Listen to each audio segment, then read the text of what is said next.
Let me give you another, sort of given another line. So on line 2.5, thus, we can look at this, right? And I guess this was 4, and here's 5. So in 2.5, thus, and I have this printed here, thus, the concept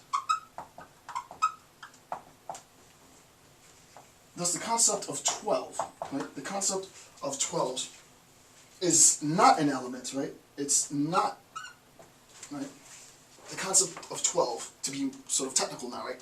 The concept of 12 is not an element of the summation of 7 and 5, right? It's not an element of the summation of 7 plus 5, right? The concept of 12 is not an element. It's not an element of the summation of 7 plus 5, according to Kant, and it's not, right?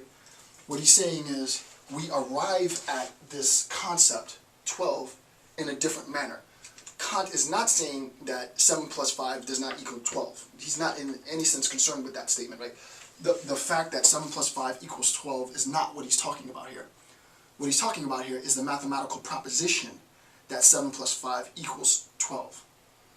As a mathematical proposition, he is claiming that 7 plus 5 equaling 12 is necessary, right? There is a necessity which follows, but that necessity is itself, the necessity of it being 12, is itself contingent, and this is, I'm going to be slow and methodical in this, is itself contingent on our ability to unify, right? Our ability to unify through our intuition these concepts, right? So that we don't find that union in the world, right? There is no thing in the world that unifies it. It's our mind that does the unifying of the concept. So, to clarify this even a bit more, right? 12, and this is right under bullet 5, 12 is only attained, 12, the idea, the concept of 12, is only attained as an element of 7 plus 5, right? And I'll read it again. And I'm reading it directly off of here, right? 12, the concept of 12, is only attained as an element of 7 and 5, the union, the sum of 7 and 5, after the perceiver has been directed toward experience to amplify the concept of 7 and 5. What in the world does that mean? Okay. If we look at the concept of 7 and 5, right, what we can say in this is that in order for me to have the idea of 12, and though this follows necessarily, and thus is why the mathematical proposition is a priori, this adds, it amplifies, the 12 amplifies my understanding of 7 and 5.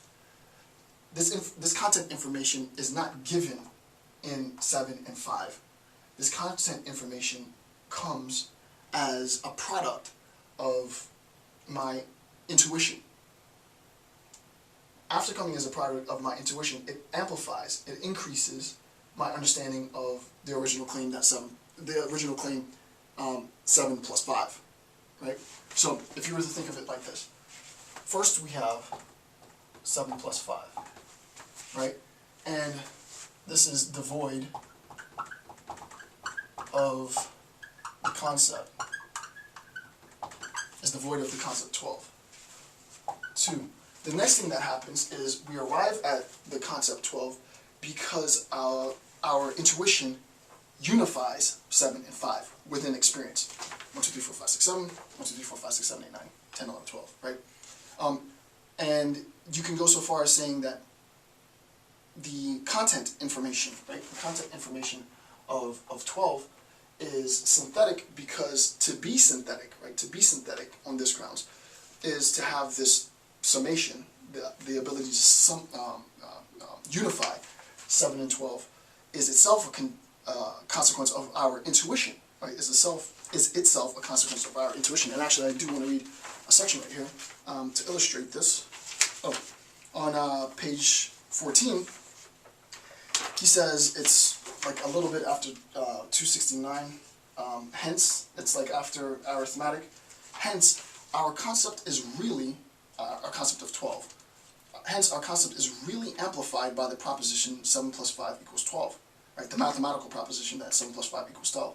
and we add to the first concept a second one not thought in it. The first concept, 7 plus 5. A second one that was not thought in this concept. We're adding this to this initial concept, right? So the second point that we do is the addition of a new concept, right? So we add a new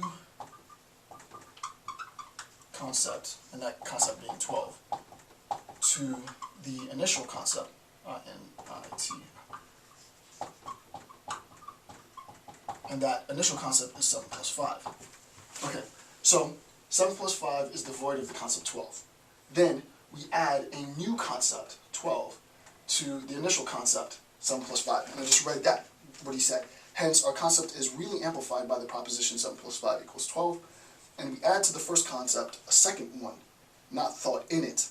Arithmetical judgments are therefore synthetic.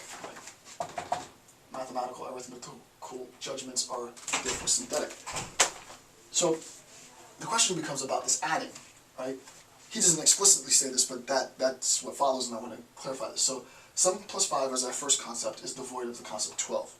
Then what we do is we add a new concept, 12, to the initial concept 7 plus 5, which is what I just said. Third, we can clarify how we go about adding, right? So the question is, how do we add? How do we add? Right? The question is, how do we do this, right? How do we add? The addition of this concept is itself a consequence of the summation within intuition, right? So that our intuition synthesizes, right? It synthesizes, it synthesizes our intuition, right? Our intuition synthesizes this initial concept, right? We're given this initial concept. We synthesize that initial concept to create a new concept. The creation of that new concept adds content information to the original concept, so it becomes fuller, right? How do we add? Through, so the answer is ANSWER, through our intuition, through our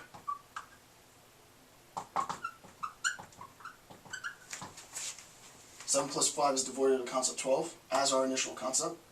Stage 2, we add a new concept 12 to the initial concept 7 plus 5. We add that concept to this concept, which gives us a further understanding of 7 plus 5. This was not initially contained in 7 plus 5. Now we can say that it follows necessarily, but it adds information. It adds content information. That adding information is amplitive, right? Right? This adding of content information amplifies it, which is a consequence of synthetic claims, as we know. So it amplifies the concept 7 plus 5, which is this claim. The question is, how did we do that? How did we add new content information to the initial concept? The way that we were able to add new content information to the initial concept is by unifying within our intuition the initial concept to create a new concept. Yeah, that sounds pretty technical. Can I draw that? Yeah, let me see how this, I'll sort of show you how this is drawn. You can't really draw it because it's a priori. I want to make sense of that. Think of it like this. 5-year-old doesn't understand what 12, you're teaching your 5-year-old, your 3-year-old how to add. And you say 7 plus 5. This is a real cursory example, right? 7 plus 5. The information, 7 plus 5, is the initial concept, right? The initial concept. You want your child to get to the answer 12. The way that your child gets to this answer 12, conceptually, is by unifying in his or her mind this initial concept, 7 plus 5. And he may direct it towards experience and start counting from his hands, or whatever it might be, in order to arrive at this. Once your child arrives at the concept of 12, your child has a better understanding of both the concept of 12 and the concept of 7 plus 5, because he or she sees the relationship. The point being, and the emphasis being for Kant, is that this new concept, and this is the point, right? This new concept, 12, is only possible as a result of our intuitive abilities through the process of summation.